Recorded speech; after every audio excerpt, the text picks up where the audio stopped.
ప్రజా సమస్యలపై నిరంతరం పోరాడుతున్న ఏకైక పార్టీ సిపిఐ పార్టీ అని ఆ పార్టీ రాష్ట్ర కార్యవర్గ సభ్యులు తాటిపాక మధు పేర్కొన్నారు. భారత కమ్యూనిస్టు పార్టీ శతవసంతాల వేడుకల కార్యక్రమం పిఠాపురం సిపిఐ కార్యదర్శి సాక రామకృష్ణ ఆధ్వర్యంలో పిఠాపురంలో ఘనంగా నిర్వహించారు.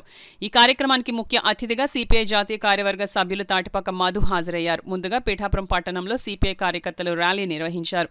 అనంతరం భగత్ సింగ్ కాలనీలో భగత్ సింగ్ విగ్రహానికి తాటిపాక మధు పూలమాల వేసి ఘనంగా నివాళులర్పించారు. అనంతరం సిపిఐ జెండాను ఆవిష్కరించారు. అనంతరం జరిగిన సభలో తాటిపాక మధు సాక రామకృష్ణ ప్రసంగించారు. ఈ కార్యక్రమంలో సిపిఐ జిల్లా కార్యదర్శి బోడకొండ తోకల ప్రసాద్ ఖండవెల్లి సుబ్బారావు తదితరులు పాల్గొన్నారు.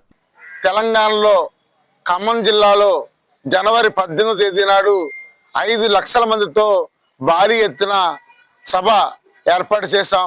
దానికి ముందు జనసేవదలు 1 లక్ష మందితో కవాతు ఏర్పాటు చేస్తున్నాం. కావున కార్మికులు, కర్షకులు, కష్టజీవులు అందరూ కూడా పెద్ద ఎత్తున తరలి రావాలని కోరుతున్నాం. ఈ మహాసభల్లో ప్రధానంగా 4-5 అంశాలని తీర్మానం చేయడం జరుగుతుంది. ఒకటి, ఇల్లు లేని పేదలు ఎవరైతే ఉన్నారో వాళ్ళందరూ కూడా ఇళ్ల స్థలాలు వెంటనే ఇవ్వాలి. ఇది తక్షణ కర్తవ్యం. అదేవిధంగా ఎప్పుడో ఇల్లు ఇచ్చారు, వీళ్ళందరూ సొంత గృహం కూడా లేవు, ఈ డెవలప్మెంట్ ఈ ప్రాంతంలో, ఇది ఒకటి మేము అక్కడ డిస్కస్ చేస్తాము. రెండో అంశం, ఈ మహాత్మా గాంధీ జాతీయ గ్రామీణ ఉపాధి హామీ చట్టాన్ని నీరుగార్చే విధంగా పేరు మార్చేశారు. దాని మీద కూడా పెద్ద ఎత్తున కార్యక్రమాన్ని ముందు తీసుకెళ్ళాలనుకున్నాం.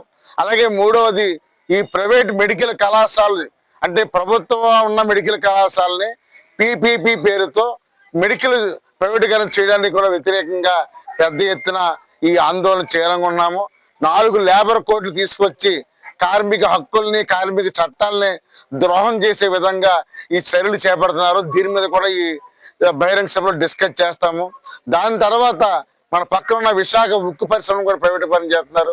ఈ అన్ని అంశాల మీద ఈ జనవరి 18న ఖమ్మంలో జరిగే జాతీయ సమావేశాల్లోని అదేవిధంగా బహిరంగ సభలో కూడా మాట్లాడతాము. భవిష్యత్తు కార్యాచరణ తీసుకుంటాము.